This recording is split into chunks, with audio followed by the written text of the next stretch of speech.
Hi, ladies and gentlemen. My name is Zamanyanda Mdlalose from Bit Software, your host. And today we are celebrating International Day of Education. I'm so excited to be here, and I'm honored to be joined by three brilliant minds who are about to set and shape our future. Now, in today's panel discussion, we will explore the intersections of AI and education. But before we start, are you guys ready? Yes. Of course. Now, please introduce yourselves and tell us, what do you guys do at Bit Software? Hi, I'm Luthando Ntlemo. I started off as a graduate trainee and now I'm moving to a permanent junior network engineer.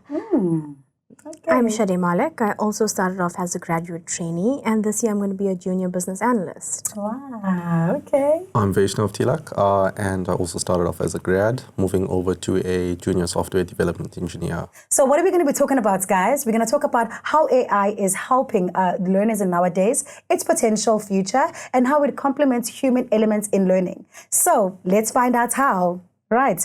So the first question will go to you, Luthando. How do you think AI helps students in their daily learning experience? AI can be a very helpful tool in students' everyday learning experiences. When I speak about AI, I'm speaking more of chatbots, recommendation systems, and also learning platforms. So it can help students in like homework and bridging learning gaps and also in decision-making skills. With homework, let's say a student is struggling with an answer of some sort, AI systems can help correct their mistakes and also point out where they would have went wrong and step-by-step guide on how to fix their problems. When it comes to bridging learning gaps, there are platforms that actually track your performance metrics on how you're doing in certain subjects and stuff like that. So that it can give better recommendations on how you can be stronger in other points that you're weaker in. And for decision-making skills, it can help learners in terms of deciding on what career paths they want to take, what courses they'd want to take in university if they're high school students, or what if they're not going to university, college as well. They can have recommendation systems for that. That's excellent. Wow, interesting. And over to you, Sade. The second question, what specific AI tools or technologies have you used that helped improve your learning experience? Okay, so for me, there's the top 3 things that I used. First being ChatGPT. So we all know ChatGPT. Everybody thinks it's a way of cheating the system or trying to do stuff in a quicker way. But for me, I would say it served as a guide in terms of breaking down aspects in a much simpler way. So the second thing is something called Gamma AI. Okay. So it's sort of a presentation AI in terms of where I prompt the AI to create a PowerPoint slide for me. So I found that it was done in a much quicker way.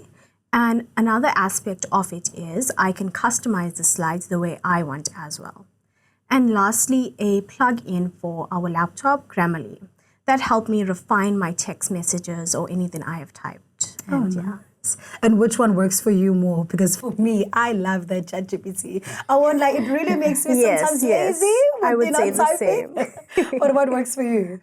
For me, I would say ChatGPT as well. Okay, Yes. nice. Yeah. But I won't lie. You know what, guys? These tools will sort of like make us, lazy and depend on it a lot. So I think we need to balance it and find A way to use it better. Yes. Of course. So the next question is, what do you guys think of the future of education looks like with AI, and would it replace the traditional teachers? I don't think it will completely replace the whole human aspect of teaching and learning and development, especially with the younger students and things like that. They do need that emotional support when they're learning, and throwing them to an AI bot or something is not going to give them what they need to eventually one day be able to learn on their own and also develop a mind that is able to think in a specific way. And teachers can actually use AI as a tool to actually help themselves as well. Let's say they're repetitive tasks that they would need to be doing. They could rely on AI to sort of help them get those tasks done, and they would dedicate more time to their learners and help nurture them and stuff. And also, there are other subjects or matters that maybe need more practicality. They can use AI to create labs and stuff like that and interact with their learners and stuff. So that is another element in which AI could help facilitate the teaching and learning experiences. how do you think AI can continue evolving to meet the needs of the future students? As we know, technology has developed drastically in the past few years.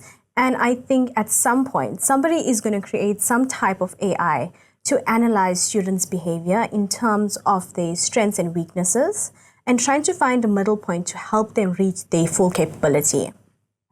In terms of a non-academic aspect, most students suffer from depression, anxiety, ADHD. I would think that the AI would need to analyze their capabilities and characteristics and try to find a coping mechanism for them as well. There are some actually chatbots and apps that actually can be used for the more emotional part. You have virtual psychologists or virtual therapists that you don't necessarily need to be in a therapist office to deal with like your anxiety and your depression. And it's also a more cost-effective thing. We're speaking about students, so it might not be everybody that may afford the emotional support that they want to get. So those things could also help learners. In what ways does AI prepare students for future careers or life challenges? So I think I've been looking at quite a few different tools that are available at the moment, and there's quite a few virtual labs that allow students to go in and experience what a workplace environment will be like. So it gives them the feel of what to expect when they actually start working. You know, the older generations, that they are so used to putting under their phones or using a big map. Yeah. You know, what is your guys' take on that, on our mothers and fathers? So there is still that concern of, well, coming from an IT background, we know that a lot of our data is being shared, distributed, collected, and whatever's out there is out there. Once it's out there in the digital space, there's no way you're getting it off. You know, you can delete something on the cloud, but it's still somewhere around, you know. So that is something important to also make a note of, because with cybercrimes and things like that occurring more often now, what details do people have regarding us, you know, and our locations, where we live? So interesting. I just like to add with how our mothers and fathers are sort of like receiving this AI thing. I think it also depends on which era they were born in, if I may put it like that. 100%. The older they are, the more stiff they are towards technological things. They like keeping things the old school way. And if you're going to introduce technology, you're going to introduce it in small bits, not like overwhelm them with this and that. And you might find that some actually just don't want anything to do with technology. Like, you teach me the basics and I'm good with that. I don't want to know that cybersecurity. I don't want to know about phishing. I don't want to know about malware. I just want to know that I can use my phone. I can use my basic laptop, Word, Excel, and I'm done. Okay, guys, on that note, what measures can people take against cybercrime? Suspicious links being sent to you via SMS, emails, and things like that.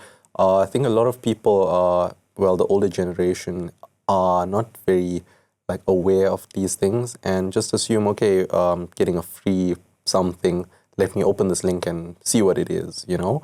And I know a lot of people that have done that, and their PCs were hacked into, or bank account information was leaked, and yeah, it's you've got to be aware of these things. So anything that's more personal needs to have a password of some sort. So I feel like people should make sure that they have complex enough passwords, but they can still remember, so that they don't get locked out of their account. They should be aware of phishing, like maybe somebody hovering over you, looking at your passwords, and so that they can get access to your personal things. Also being aware not to share any passwords with anybody else. And sometimes you do get vogue calls of somebody talking to you about banking things. Be aware not to share any PINs, and make sure that you have very good, strong passwords.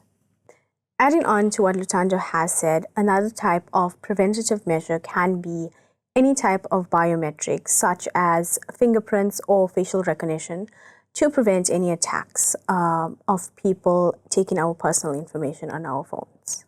Thank you so much, guys. That was truly insightful. That's about it, guys, about AI and education. I hope you guys took some few tips. So stay curious and keep on learning.